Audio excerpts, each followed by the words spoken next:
ગાંધીનગરમાં કૃષિ મંત્રીએ બેઠક શરૂ કરી। રાજ્યમાં મગફળી ખરીદી પ્રક્રિયાને લઈને બેઠકનો દોર શરૂ થયો। કૃષિ મંત્રી દ્વારા આ બેઠકનું આયોજન કૃષિ વિભાગના અધિકારીઓ સાથે તેઓ બેઠક કરી રહ્યા છે। ખેડૂતો પાસેથી મગફળી કેટલી ખરીદવી તે અંગે ચર્ચા। લાભ પાંચમથી મગફળી કેટલા સેન્ટર પરથી ખરીદી કરવી તે મુદ્દે ચર્ચા। આ ઉપરાંત બેઠકમાં રવિ કૃષિ મહોત્સવ મુદ્દે પણ ચર્ચા। आज विषे વધુ જાણકારી માટે ગાંધીનગરથી અમારા સંવાદદાતા મલ્હાર વોરા આપણી સાથે લાઈવ જોડાયા છે।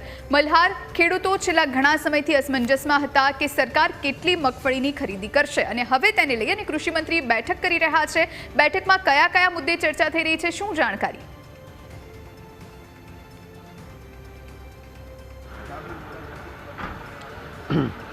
ચોક્કસથી જોઈ નજર કરીએ તો રાજ્યમાં આ વખતે વિપુલ માત્રામાં જે છે તે મગફળીનું ઉત્પાદન જોવા મળી રહ્યું છે અને મગફળીને લઈને જે છે તે અત્યારે કૃષિ મંત્રી દ્વારા જે છે તે અધિકારીઓ પાસે જે છે તે બેઠક કરવામાં આવી રહી છે। બેઠકની અંદર લાભ પાંચમ બાદ જે રીતે ટેકાના ભાવે મગફળી ખરીદી પ્રક્રિયા શરૂ થવાની છે ત્યારે કેવી રીતે આ મગફળી પ્રક્રિયા ખરીદી શરૂ કરવી તેને લઈને જે છે તે ચર્ચા કરવામાં આવી છે। ખાસ કરીને એક ખેડૂત પાસેથી કેટલા મણ મગફળી ખરીદવી તેને લઈને હજુ સુધી કેન્દ્ર સરકાર દ્વારા કોઈ ફોડ પાડવામાં નથી આવ્યો કે રાજ્ય સરકાર દ્વારા કોઈ ફોડ પાડવામાં નથી આવ્યો, જેના કારણે ખેડૂતો જે છે તે અસમંજસ પરિસ્થિતિમાં મુકાઈ ચૂક્યા છે। પરંતુ અત્યારની આ બેઠક જે મળી રહી છે, આ બેઠકમાં ખેડૂતો પાસેથી કેટલા મણ મગફળી ખરીદી તેને લઈને પણ જે છે તે ચર્ચા કરવામાં આવી રહી છે। આ ઉપરાંત ગુજકો માસોલના પણ અધિકારીઓને જે છે તે અહીંયા આગળ કૃષિ મંત્રીએ બોલાવ્યા છે, એટલે કે બેઠક પૂર્ણ થયા બાદ ગુજકો માસોલના અધિકારીઓ સાથે પણ રાજ્યના કૃષિ મંત્રી જે છે તે બેઠક કરી શકે છે અને બેઠકની અંદર ગુજકો માસોલની ટેકાના ભાવે મગફળીની ખરીદીને લઈને કેવા પ્રકારની તૈયારીઓ છે તેને લઈને પણ જે છે તે ચર્ચા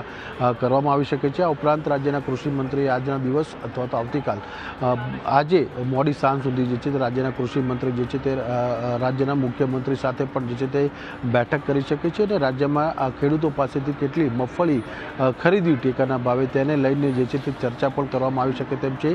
જો કે કૃષિ મંત્રી કાર્યાલયથી જે છે તે મુખ્યમંત્રી પાસેનો સમય જે છે તે માંગવામાં આવ્યો છે। બેઠક પૂર્ણ થશે ત્યારબાદ રાજ્યના કૃષિ મંત્રી જે છે તે મુખ્યમંત્રી સાથે પણ બેઠકના જે મુદ્દાઓ છે તેને લઈને જે છે તે પરામર્શ કરશે। એટલે કહી શકાય છે કે આજના દિવસની અંદર જે છે તે રાજ્ય સરકાર સત્તાવાર રીતે જે છે તે જાહેર કરી શકે છે અથવા તો જે રવિ કૃષિ મહોત્સવ જે છે તે મહોત્સવમાં પણ રાજ્યના મુખ્યમંત્રી જે છે તે જાહેર મંચ ઉપરથી ખેડૂતો માટે પણ જે છે તે મહત્વની જાહેરાત કરી શકે છે।